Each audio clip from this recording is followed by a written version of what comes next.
మింగడానికి మెతుకులేదు మీసాలకి సంపంగి నూనె అన్నట్టు ఉన్న పాకిస్తాన్ బతుక్కి ఇప్పుడు సౌదీ అరేబియా తోడైంది. పాకిస్తాన్ తనకు మిత్రదేశమని, ఆ దేశం మీద ఎవరైనా దాడి చేస్తే తమ దేశం మీద దాడి చేసినట్టు భావిస్తామని పెద్ద బాంబే పేల్చింది సౌదీ అరేబియా. ఇది కేవలం ఏదో సాధారణ అనౌన్స్మెంట్ కాదు, ప్రపంచ రాజకీయాల్ని తలకిందులుగా చేసే ఒక భారీ ప్రకటన. డిక్కీ బలిసిన కోడి చికెన్ షాప్ ముందుకెళ్ళి తొడగొట్టిందంట. మనతో పెట్టుకుంటే సౌదీ అరేబియా పరిస్థితి ఏమవుతుందో నిన్ననే ఒక వీడియో చేశాము. మీలో ఎవరైనా చూడకపోతే వెంటనే చూడండి. సౌదీకి మనకి యుద్ధం వస్తే ఎవరు గెలుస్తారో మీకే అర్థమవుతుంది. ఇకపోతే ఇన్ని రోజులు మనకి ఫ్రెండ్లీగా ఉన్న దేశం ఒక్కసారిగా ఎందుకు శత్రు దేశంగా మారిపోయింది, మనకు వ్యతిరేకంగా పబ్లిక్గానే ఎందుకు మాట్లాడుతూ ఉంది? ఇది కేవలం మీకు నాకు వచ్చే సందేహం మాత్రమే కాదు, ఇంటర్నేషనల్ మీడియాలో కూడా అందరూ దీని గురించి డిస్కస్ చేస్తూ ఉన్నారు. సౌదీ నిర్ణయం వెనుక ఎవరివైనా ఒత్తిడి ఉందా, లేదంటే ఇన్ని రోజులుగా మన మీద ఆధారపడిన దేశం ఒక్కసారిగా ఎందుకు ప్లేట్ ఫిరాయించింది? మన భారతదేశం కూడా గల్ఫ్ దేశాల నుండి చమురు కొనుక్కుంటూనే ఉంది. సౌదీ అరేబియా నుండి మనం ఎక్కువగా క్రూడ్ ఆయిల్ కొనుక్కుంటూ ఉంటాము. దాంతోపాటుగా ఎంతోమంది మన వాళ్ళు సౌదీలో పనిచేస్తూ ఉన్నారు. కాబట్టి సౌదీ చేసిన ఈ ప్రకటన కేవలం భారతదేశాన్ని మాత్రమే కాకుండా ప్రపంచ రాజకీయాలను కూడా ప్రభావితం చేస్తుంది. ఇకపోతే ఈ విషయం మీద డొనాల్డ్ ట్రంప్ కూడా రెస్పాండ్ అయ్యాడు. సౌదీ అరేబియా ఇలాంటి ప్రకటన చేసి ఉండకూడదు అంటూనే భారతదేశానికి సపోర్ట్ చేస్తూ ఉన్నాడు. ఆయన మాటలు కూడా ఇప్పుడు ఒక క్లియర్ సిగ్నల్ ఇస్తూ ఉన్నాయి. ఎన్నో సంవత్సరాలుగా సౌదీ అరేబియా అమెరికాల మధ్య మంచి స్నేహమే ఉంది. ఎందుకంటే అమెరికా ఆయుధాలను సౌదీ అరేబియా కొనుక్కుంటూ ఉంటే సౌదీ నుండి చమురు కొనుక్కోవడమే కాకుండా ప్రపంచ దేశాలు కూడా అక్కడ నుండి చమురు కొనుక్కునేలా చర్యలు తీసుకుంటూ ఉంటుంది అమెరికా. ఇలాంటి టైంలో అమెరికన్ ప్రెసిడెంట్ చేసిన ఈ కామెంట్ గందరగోళాన్ని సృష్టించింది. పాకిస్తాన్ ఒత్తిడి వల్లనే సౌదీ అరేబియా ఇలాంటి ప్రకటన చేసిందని కొందరు అనుకుంటూ ఉన్నారు. ఇందులో కూడా నిజం లేకపోలేదు. ఇప్పటికే పాకిస్తాన్ ఆర్థిక వ్యవస్థ కష్టకాలంలో ఉంది. ఈ గడ్డు కాలంలో ఆ దేశం పూర్తిగా సౌదీ అరేబియా మీద ఆధారపడి ఉంది. కాబట్టి పాకిస్తాన్ కోరుకోవడం వల్లే సౌదీ ఇలాంటి ప్రకటన చేసింది అనడంలో కూడా ఎలాంటి ఆశ్చర్యం లేదు. ఇకపోతే సౌదీ అరేబియా మన దేశాన్ని బలహీనపరచాలి అని ప్రయత్నిస్తూ ఉంది అని, అలా చెయ్యమని ఒక ఇంటర్నేషనల్ పవర్ ఆ దేశాన్ని ఒత్తిడి చేస్తూ ఉంది అని చాలామంది భావిస్తూ ఉంటారు. ఆ పవర్ మరేదో కాదు, చైనీస్ పవర్. ఎస్, ఎందుకంటే ఈ మధ్య చైనాకి సౌదీ అరేబియాకి బాగా ఫ్రెండ్షిప్ పెరిగిపోయింది. ఆ రెండు దేశాల మధ్య ఎన్నో ఒప్పందాలు కూడా కుదిరాయి. నిన్న మొన్నటి వరకు మనల్ని మిత్రదేశంగా చెప్పుకున్న సౌదీ అరేబియా ఇప్పుడు మరొక లాభం కలిగించే దేశం దొరికేసరికి మనల్ని వెన్నుపోటు పడవడానికి ప్రయత్నిస్తూ ఉంది. ఇక్కడ ఒక ప్రశ్న అందరికీ కలుగుతూ ఉంది. అదేంటంటే ఇలాంటి ప్రకటన చేయడం వల్ల సౌదీ అరేబియాకి లాభం ఏంటి అని. దీని వెనుక ఏదైనా కుట్ర దాగి ఉందా?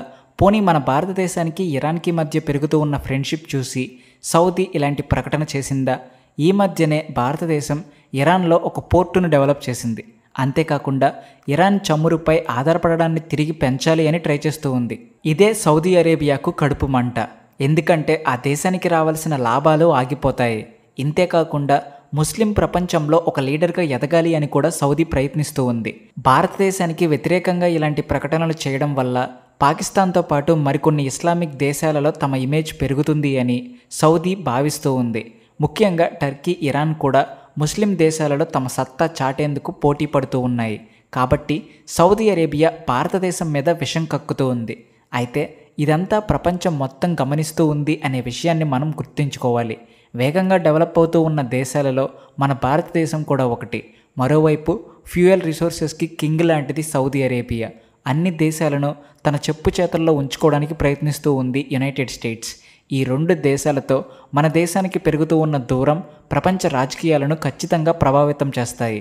అయితే చాలామందికి కలుగుతూ ఉన్న సందేహం ఏమిటి అంటే సౌదీ అరేబియా కేవలం ఉత్పత్తి ప్రకటనలు చేస్తూ ఉందా, లేదా నిజంగానే భారతదేశానికి వ్యతిరేకంగా నిలవడానికి సిద్ధమైందా? ఇదంతా మనకి రాబోయే రోజుల్లో ఖచ్చితంగా తెలుస్తుంది. ఒకవైపు రష్యాతో మనకి రిలేషన్స్ మరింత దృఢంగా మారుతూ ఉంటే ఇలాంటి ఇస్లామిక్ దేశాలతో మనం దూరం అయిపోతూ ఉన్నాం. ఇస్లామిక్ స్టేట్ తన సొంత ఇస్లామిక్ నాటోని ఏర్పాటు చేసుకుంటూ ఉంది. ఇలాంటి టైంలో సౌదీ చేసిన ఈ కామెంట్స్ చర్చలకు దారితీశాయి. మన భారతదేశంలో ఉన్న ముస్లింలు కూడా పబ్లిక్గా సౌదీ అరేబియాను విమర్శించడం స్టార్ట్ చేశారు. ఇకపోతే రష్యా చేసిన పనికి అందరూ ముక్కును వేలేసుకున్నారు. అదేంటో తెలుసుకోబోయే ముందు ఒక చిన్న రిక్వెస్ట్. మీరు మా ఛానల్ సబ్స్క్రైబ్ చేసుకోకపోతే వెంటనే సబ్స్క్రైబ్ చేసుకోండి. పక్కనే ఉన్న బెల్ ఐకాన్ క్లిక్ చేస్తే ఇలాంటి ఇంట్రెస్టింగ్ వీడియోలు క్షణాల్లో మీ ముందుకు వస్తాయి. మీకు ఎంతో ఇష్టమైన రాజకీయ నాయకుడు ఎవరో కామెంట్ సెక్షన్లో చెప్పండి. Russia president Vladimir Putin Saudi Arabia మీద ఒక ఇంపార్టెంట్ యాక్షన్ తీసుకున్నారు. 2024లో సౌదీ అరేబియాతో కాంట్రాక్ట్ కుదుర్చుకున్న $660 బిలియన్ ఒప్పందాన్ని ఆయన రద్దు చేశారు. ఈ వార్త బయటకు వచ్చిన వెంటనే కేవలం రష్యా మాత్రమే కాదు, ప్రపంచం మొత్తం షాక్ అయింది. సౌదీ అరేబియాకు ఇది కోలుకోలేని దెబ్బ. సౌదీ అరేబియాకి అమెరికాకి మధ్య మంచి సంబంధాలు కంటిన్యూ అవ్వట్లేదు. ఇలాంటి టైంలోనే రష్యాకి దగ్గర అవ్వాలి అని ట్రై చేస్తూ ఉంది సౌదీ. కానీ భారతదేశంతో చెలగాటం, ప్రాణ సంకటం అనే విషయం సౌదీకి తెలియదు. మన మిత్రదేశమైన రష్యా సౌదీకి గట్టి గుణపాఠం చెప్పింది. అంతేకాకుండా సౌదీ అరేబియా పాకిస్తాన్ వెంట ఉంటే రష్యా ఎప్పటికీ భారతదేశంతోనే ఉంటుంది అని, ఇది ఫ్యూచర్లో కూడా మారబోదు అని రష్యా ప్రెసిడెంట్ స్పష్టం చేశారు. నిజానికి సౌదీ అరేబియాకి రష్యాకి జరిగిన ఎయిర్ ఫోర్స్ సెక్యూరిటీ కాంట్రాక్ట్ ఇప్పటి వరకు ఉన్న అతిపెద్ద కాంట్రాక్ట్. రష్యా నుండి ప్యాంట్రెస్ యాంటీ ఎయిర్ క్రాఫ్ట్ క్షిపణులు, ఫిరంగి వ్యవస్థలను కొనుక్కోవడానికి సౌదీ అరేబియా $60 బిలియన్ల ఒప్పందాన్ని చేసుకుంది. ఇప్పుడు ఇదంతా బూడిదలో పోసిన పన్నీరైంది. భారత్ మొదటి నుండి కూడా సౌదీ అరేబియాకి అన్ని విషయాల్లో ఎంతో సపోర్టుని ఇచ్చింది. అమెరికాతో సౌదీ ఎన్ని విభేదాలు పెట్టుకున్నా, వేరే దేశాలతో గొడవలకు పోతూ ఉన్నా సరే సౌదీకి అండగా ఉంది. కానీ అది పాముకు పాలు పోసి పెంచినట్లే అయింది. ఇప్పటి వరకు మన శత్రు దేశాలు కూడా మనకు ఇలాంటి వెన్నుపోటు పొడవలేదు. అలాంటిది సౌదీ ఇంత ద్రోహం చేస్తుంది అని ఎవ్వరూ ఊహించలేదు. మనకు ఆ గర్భశత్రువైన పాకిస్తాన్తో చేతులు కలిపి మన మీదే విషం కక్కుతూ ఉంది. ఇదే సౌదీ అరేబియా రియల్ ఫేస్ కాబోలు. అయితే మన భారతదేశం ఇలాంటిదేదో జరుగుతుంది అని ముందే ఊహించి చాలా జాగ్రత్తలు అడుగులు వేస్తూ ఉంది. ప్రపంచం మొత్తం సౌదీ చేసిన పనికి ఆశ్చర్యపోయినా సరే మన దేశం మాత్రం ఎలాంటి షాక్కి గురి కాలేదు. ఎంతో సహనంతో, దూరదృష్టితో మన భారతదేశం తీసుకుంటున్న నిర్ణయాలు ప్రపంచానికి ఆదర్శంగా నిలుస్తూ ఉన్నాయి.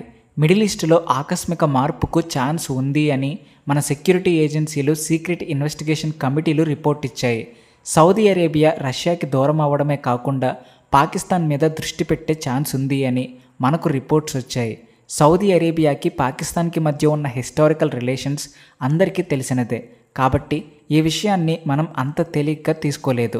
సౌదీ తీసుకుంటున్న ఈ నిర్ణయాలు ప్రపంచ చమురు కొనుగోళ్లను ప్రభావితం చేస్తుంది అని మనకి బాగా తెలుసు.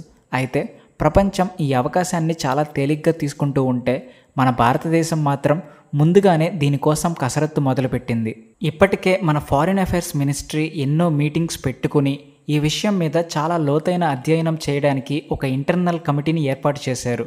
సౌదీ అరేబియా పాకిస్తాన్ వైపు మొగ్గు చూపితే భారతదేశం ఎట్టి పరిస్థితుల్లో కూడా ఎమోషనల్గా రెస్పాండ్ అవ్వకూడదు అని ఈ కమిటీ స్పష్టంగా చెప్పింది. అందుకు బదులుగా మనం కొన్ని స్ట్రాటజీ యాక్షన్స్ తీసుకోవాలి. ముఖ్యంగా చమురు దిగుమతులు, డిఫెన్స్ కోఆపరేషన్, ఇంటర్నేషనల్గా కూడా మనం ఎవరితో పొత్తులు పెట్టుకోవాలి అనే విషయం మీద లోతుగా చర్చించాలి అని కమిటీ చెప్పింది. అందుకనే సౌదీ అరేబియా ఇలాంటి ప్రకటన చేసినప్పుడు ప్రపంచం మొత్తం గందరగోళంలో పడిపోయినా సరే మనం మాత్రం ఎంతో ప్రశాంతంగా వ్యవహరించాము. మనం ఎలాంటి అనౌన్స్మెంట్ చేయలేదు, తొందరపాటు చర్యలు కూడా తీసుకోలేదు. ఇది ఒక రకంగా మన మెచ్యూరిటీకి నిదర్శనం. రాబోయే కష్టాన్ని ముందుగానే ఊహించి అందుకు తగినట్టుగా మనం ప్రిపేర్డ్గా ఉన్నాము. ఇప్పటికే రష్యా, ఇరాన్తో పాటు మరికొన్ని ఆఫ్రికన్ దేశాలతో మనం చమురు దిగుమతులకు సంబంధించి కొన్ని ఒప్పందాలు చేసుకుంటూ ఉన్నాం. ఇకపోతే ఆల్టర్నేటివ్ ఫ్యూయల్ మీద కూడా మనం దృష్టి పెట్టాం. కాబట్టి మన పెట్రోల్, డీజిల్ రేట్ల మీద ఇప్పటికిప్పుడు దీని ప్రభావం పెద్దగా ఉండదు. భారతదేశం దిగజారిపోతుంది అని ప్రపంచం అనుకున్నట్టుగా పరిస్థితి లేదు. అందుకు మన ప్రభుత్వానికి థ్యాంక్స్ చెప్పుకోవాలి. ముందుగానే ఇదంతా ఊహించి దూరదృష్టితో తెలివిగా అడుగులు వేసింది. దీనివల్ల మన దేశ ఇమేజ్ కూడా ప్రపంచ దేశాల దృష్టిలో పెరిగిపోయింది. ఇప్పటికే మన భారతదేశం సడన్గా యుఏఈ, ఖతర్, ఒమన్ దేశాలతో కొన్ని మీటింగ్స్ పెట్టుకుంది. అలా సౌదీ నిర్ణయానికి ఇండైరెక్ట్గా మనం రెస్పాండ్ అయినట్టే లెక్క. ఇప్పటికే దీనికోసం మనం ఒక బ్లూ ప్రింట్ని కూడా తయారు చేసి పెట్టుకున్నాం. అందుకే సౌదీ అరేబియా చేసిన ఈ కామెంట్స్ ఎంత సెన్సేషనల్గా ఉన్నా సరే మనల్ని మాత్రం ప్రభావితం చేయలేదు సరికదా, మన దేశ గొప్పతనాన్ని మరింత బలోపేతం చేసింది. ఇకపోతే ఇజ్రాయెల్ నుండి రష్యా వరకు, ఆఖరికి అమెరికా ప్రెసిడెంట్ కూడా మనకే సపోర్ట్ చేస్తూ మాట్లాడడం నిజంగా మన గొప్పతనం. ఇదంతా పక్కన పెడితే మనకి సపోర్ట్ చేయడం వల్ల అమెరికాకి కలిగే ప్రయోజనం ఏమైనా ఉంది అంటారా? ఇప్పటి వరకు పాకిస్తాన్కి సపోర్ట్ చేస్తున్న అమెరికా సడన్గా ఎందుకు ప్లేట్ ఫిరాయించింది? దీనికి కూడా సమాధానం చెప్తాను వినండి. ఈ మధ్య సౌదీ అరేబియాకి అమెరికాకి సంబంధాలు చెడిపోతూ ఉన్నాయి. సౌదీకి రష్యాతో కూడా గొప్ప సంబంధాలేమీ లేవు. అందుకని ఈ రెండు అగ్రరాజ్యాలు కూడా మనకే సపోర్ట్ చేస్తూ ఉన్నాయి. ట్రంప్ భారతదేశ పక్షాన ఉన్నట్టుగా నటిస్తూ కూడా ఉండొచ్చు. అతన్ని నమ్మడానికి లేదు. మన దేశానికి మొదటి నుండి సపోర్ట్ ఇస్తున్న రష్యా, ఇజ్రాయెల్ మాత్రం ఇప్పటికీ మనతోనే ఉన్నాయి. అదే మనకి చాలా గొప్ప విషయం. ఈ వీడియో మీద మీ అభిప్రాయం ఏంటో కామెంట్ సెక్షన్లో రాయండి. అలాగే వీడియో నచ్చితే please like and share and also thanks for watching.